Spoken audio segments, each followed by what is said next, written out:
Welcome to Recipes for Easy Cooking. ഇന്ന് ഞാൻ share ചെയ്യുന്നത് പെട്ടെന്ന് ഉണ്ടാക്കിയെടുക്കാൻ പറ്റുന്ന ബന്നിൻ്റെ റെസിപ്പിയാണ്. ഇതുണ്ടാക്കാനായിട്ട് ഈസ്റ്റ് ആവശ്യമില്ല. ഈസ്റ്റ് ചേർക്കാതെ ബേക്കിംഗ് പൗഡർ ചേർത്താണ് ഈ ബൻ ഉണ്ടാക്കുന്നത്. അതുകൊണ്ട് തന്നെ അധിക സമയം മാവ് പൊങ്ങി വരാനായിട്ട് മാറ്റി വയ്ക്കേണ്ട ആവശ്യമില്ല. മാവ് കുഴച്ച ഉടൻ തന്നെ ബൻ ഉണ്ടാക്കിയെടുക്കാം. ബൻ ഉണ്ടാക്കുമ്പോൾ ഉള്ള വ്യത്യാസം മനസ്സിലാക്കാനായിട്ട് ഞാനിന്ന് ഈ ബന്ന് സ്റ്റൗവിലും ഓവനിലും ഉണ്ടാക്കി കാണിക്കുന്നുണ്ട്. സാധാരണ ഈസ്റ്റ് ചേർത്ത് ബൻ ഉണ്ടാക്കുമ്പോൾ ഒരുപാട് സമയം നന്നായിട്ട് കുഴച്ചെടുക്കാനുണ്ട്.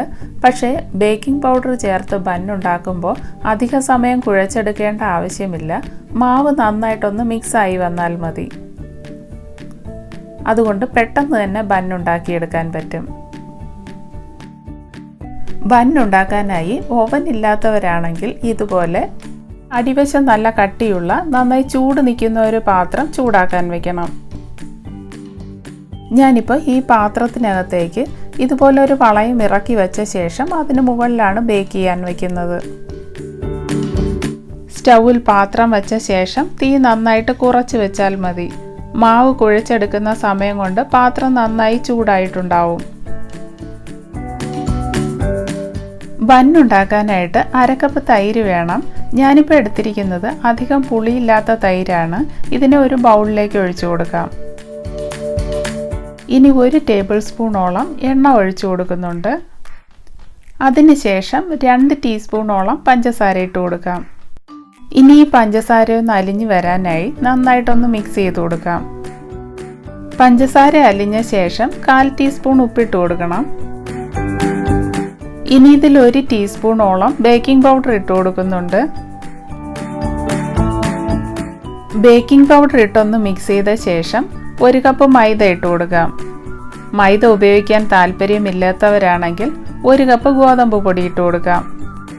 മൈദ ചേർത്ത ശേഷം മാവ് കുഴച്ചെടുക്കണം. ബേക്കിംഗ് പൗഡർ ചേർത്തത് കൊണ്ട് ഈസ്റ്റ് ചേർത്ത് ബൻ ഉണ്ടാക്കുന്നത് പോലെ അധിക സമയം കുഴച്ചെടുക്കേണ്ട ആവശ്യമില്ല. ചപ്പാത്തി മാവ് കുഴച്ചെടുക്കുന്നത് പോലെ കുഴച്ചെടുത്താൽ മതി. മൈദ ഓരോ ബ്രാൻഡും വാങ്ങുമ്പോൾ ചേർക്കേണ്ട തൈരിൻ്റെ അളവിൽ വ്യത്യാസമുണ്ടാകും. ഇത് നന്നായിട്ട് കുഴച്ചെടുക്കുമ്പോൾ ചപ്പാത്തി മാവിനേക്കാളും അല്പം കൂടി സോഫ്റ്റ് ആയിരിക്കണം. മൈദ ചേർത്ത് കുഴച്ച ശേഷം ഒരുപാട് ലൂസായി പോയിട്ടുണ്ടെങ്കിൽ അല്പം കൂടി മാവ് ചേർത്ത് കുഴച്ചെടുക്കാം. ഞാനിതിനെ കൈവച്ചൊന്ന് കുഴച്ചെടുത്ത ശേഷം എണ്ണ തേച്ച മറ്റൊരു പാത്രത്തിലേക്ക് മാറ്റി വയ്ക്കുന്നുണ്ട്. ബന്നിന് മുകളിൽ തേച്ച് കൊടുക്കാനായിട്ട് ഒരു മുട്ടയുടെ മഞ്ഞ വേണം. അതിന് ഞാനിപ്പോൾ ഒരു മുട്ടയുടെ മഞ്ഞ എടുത്ത ശേഷം ഇതുപോലെ നന്നായിട്ടൊന്ന് ബീറ്റ് ചെയ്തെടുക്കുന്നുണ്ട്.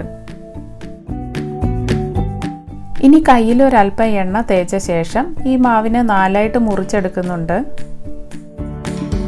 മാവ് മുറിച്ചെടുക്കുമ്പോൾ ഒരേ സൈസിൽ തന്നെ മുറിച്ചെടുക്കണം. അല്ലെങ്കിൽ ബേക്ക് ചെയ്തെടുക്കുമ്പോൾ ഒരുപോലെ വെന്ത് കിട്ടില്ല. 1 കപ്പ് മാവ് വെച്ചിട്ട് സാധാരണ ബേക്കറിയിൽ നിന്ന് വാങ്ങുന്ന ബന്നിൻ്റെ വലിപ്പത്തിലുള്ള 3 ബന്നാണ് ഉണ്ടാക്കാൻ പറ്റുന്നത്. ഞാനിപ്പോൾ സൈസ് അല്പം ചെറുതാക്കി 4ആയിട്ടാണ് ഉണ്ടാക്കുന്നത്. മാവ് ഉരുട്ടിയെടുക്കുമ്പോൾ ഇതുപോലെ അടിയിലേക്ക് മടക്കി നന്നായിട്ട് ഉരുട്ടിയെടുക്കാം. അപ്പോൾ വിള്ളലൊന്നുമില്ലാതെ നന്നായിട്ട് ഉരുട്ടിയെടുക്കാൻ പറ്റും. മാവിൻ്റെ അടിവശത്ത് ഇതുപോലെ പൊട്ടലുണ്ടെങ്കിൽ കൈവച്ച് നന്നായിട്ടൊന്ന് പ്രസ് ചെയ്ത് കൊടുത്താൽ മതി. അതിനുശേഷം കൈക്കകത്ത് വെച്ച് ഇതുപോലെ നന്നായിട്ടൊന്ന് റോൾ ചെയ്തെടുക്കാം. മാവ് നന്നായിട്ട് ഉരുട്ടിയെടുത്തില്ലെങ്കിൽ ബേക്ക് ചെയ്ത് കഴിയുമ്പോൾ ബന്ന് പൊട്ടിപ്പോകും. മാവ് കൈവച്ചുരുട്ടി ഇതുപോലെ എടുത്ത ശേഷം കൈവച്ചൊന്ന് പ്രസ് ചെയ്ത് കൊടുക്കാം. അപ്പോൾ ബേക്ക് ചെയ്ത് കഴിയുമ്പോൾ ബന്നിൻ്റെ ഷേപ്പ് ഉണ്ടാവും. ബന്ന് ബേക്ക് ചെയ്യാൻ വയ്ക്കുന്ന പാത്രത്തിൽ അല്പം എണ്ണ തേച്ച് കൊടുക്കണം. അല്ലെങ്കിൽ ബട്ടർ പേപ്പർ ഇട്ട് കൊടുക്കണം. അതിനുശേഷം ഇതുപോലെ ഉരുട്ടിയെടുത്ത മാവ് വെച്ച് കൊടുക്കാം. മാവ് വയ്ക്കുമ്പോൾ അല്പം അകലത്തിൽ വയ്ക്കണം. അല്ലെങ്കിൽ ബന്ന് ബേക്ക് ചെയ്തെടുക്കുമ്പോൾ നല്ല ഷേപ്പ് കിട്ടില്ല. ഞാനിപ്പോൾ എല്ലാ ബന്നും ഇതുപോലെ ഉരുട്ടിയെടുക്കുന്നുണ്ട്. അതിനുശേഷം നേരത്തെ തയ്യാറാക്കി വെച്ച മുട്ടയുടെ മഞ്ഞ ഇതിന് മുകളിൽ ചെറുതായിട്ടൊന്ന് തേച്ച് കൊടുക്കാം. അങ്ങനെ ചെയ്യുമ്പോൾ ബേക്ക് ചെയ്ത് കഴിയുമ്പോൾ ബന്നിന് നല്ല കളറുണ്ടാകും. ഇതുപോലെ എല്ലാ ബന്നിലും മുട്ടയുടെ മഞ്ഞ തേച്ച ശേഷം ബേക്ക് ചെയ്യാനായിട്ട് വയ്ക്കാം. പാത്രം നല്ല ചൂടായതുകൊണ്ട് വളരെ കെയർഫുള്ളായിട്ട് വേണം ഇതിനകത്തേക്ക് ഇറക്കി വയ്ക്കാൻ. ഞാനിപ്പോൾ തീ നന്നായി കുറച്ച് വെച്ച ശേഷം 30 മിനിറ്റാണ് ബന്ന് ബേക്ക് ചെയ്യുന്നത്. സ്റ്റൗവിൽ ബേക്ക് ചെയ്യാനായിട്ട് വയ്ക്കുമ്പോൾ ചൂടിൽ വ്യത്യാസമുണ്ടാവും. അതുകൊണ്ട് 20 മിനിറ്റ് കഴിയുമ്പോൾ ഒന്ന് തുറന്ന് നോക്കണം. ഇതേ അളവ് തന്നെ മാവെടുത്ത് ഞാൻ ഓവനിലും ബേക്ക് ചെയ്യാനായിട്ട് വയ്ക്കുന്നുണ്ട്. ഓവനിൽ ഞാനിപ്പോൾ ഇതുപോലെ 1 കപ്പ് മാവ് കുഴച്ചെടുത്ത ശേഷം 4 ബന്നാണ് ഉണ്ടാക്കുന്നത്. ഇതിന് മുകളിലും ഇതുപോലെ എഗ് വാഷ് ചെയ്ത് കൊടുക്കുന്നുണ്ട്. ഓവനകത്ത് ബന്ന് വെച്ച ശേഷം 180 ഡിഗ്രിയിൽ 20 മിനിറ്റാണ് ബേക്ക് ചെയ്തെടുക്കുന്നത്. ഓവനകത്ത് ബേക്ക് ചെയ്യാൻ വെച്ചിരുന്ന ബന്ന് ഇപ്പോൾ റെഡി ആയിട്ടുണ്ട്. സാധാരണ ബന്ന് ബേക്ക് ചെയ്ത ശേഷം തിളക്കം കിട്ടാനായി അല്പം എണ്ണയോ ബട്ടറോ തേച്ച് കൊടുക്കാറുണ്ട്. ഞാനിപ്പോൾ ഇതുപോലെ അല്പം എണ്ണ മുകളിൽ തേച്ച് കൊടുക്കുകയാണ് ചെയ്യുന്നത്. എണ്ണ തേച്ച് കഴിഞ്ഞപ്പോൾ ബന്ന് ഇതുപോലെ കാണാൻ നല്ല ഭംഗിയായിട്ട് വന്നിട്ടുണ്ട്. ബന്ന് ബേക്ക് ചെയ്ത ഉടനെ ഇതിൻ്റെ മുകൾ വശം അല്പം കട്ടിയുണ്ടായിരിക്കും. പക്ഷേ ഇത് കുഴപ്പമില്ല, നന്നായിട്ട് തണുത്ത് കഴിയുമ്പോൾ ഇതുപോലെ നല്ല സോഫ്റ്റായി വരും.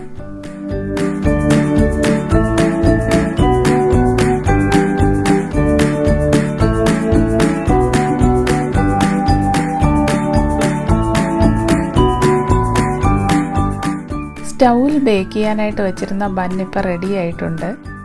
ബന്ന് ബേക്ക് ചെയ്ത് കഴിയുമ്പോൾ കട്ടി കൂടുതലായിരിക്കും. നന്നായി തണുത്ത് കഴിയുമ്പോൾ സോഫ്റ്റായി വരും. ബേക്ക് ചെയ്ത് കഴിഞ്ഞാൽ ഉടൻ തന്നെ തണുക്കാനായി മാറ്റി വയ്ക്കണം, അല്ലെങ്കിൽ ബന്നിനടിയിൽ ഈർപ്പമുണ്ടാവും. നല്ല കളർ കിട്ടാനായി ഞാൻ ഈ ബന്നിന് മുകളിലും അല്പം ഓയിൽ കൂടെ തേച്ച് കൊടുക്കുന്നുണ്ട്. സ്റ്റൗവിൽ ബേക്ക് ചെയ്തെടുത്ത ബന്നും ഓവനിൽ ബേക്ക് ചെയ്തെടുത്ത ബന്നും ഇതുപോലെ നന്നായിട്ട് തന്നെ വന്നിട്ടുണ്ട്. അകമെല്ലാം നല്ല സോഫ്റ്റാണ്. ചൂട് ക്രമീകരിക്കുന്നതിലുള്ള വ്യത്യാസം കൊണ്ട് ബന്നിൻ്റെ കളറിൽ മാത്രം അല്പം വ്യത്യാസം വന്നിട്ടുണ്ട്. ഈ വീഡിയോ ഇഷ്ടപ്പെട്ടെങ്കിൽ കമൻറ്റ് ചെയ്യുക, ഷെയർ ചെയ്യുക, സബ്സ്ക്രൈബ് ചെയ്യുക. വീണ്ടും മറ്റൊരു റെസിപ്പിയുമായി വരുന്നതുവരെ ബി ഹാപ്പി, സ്റ്റേ ഹെൽത്തി.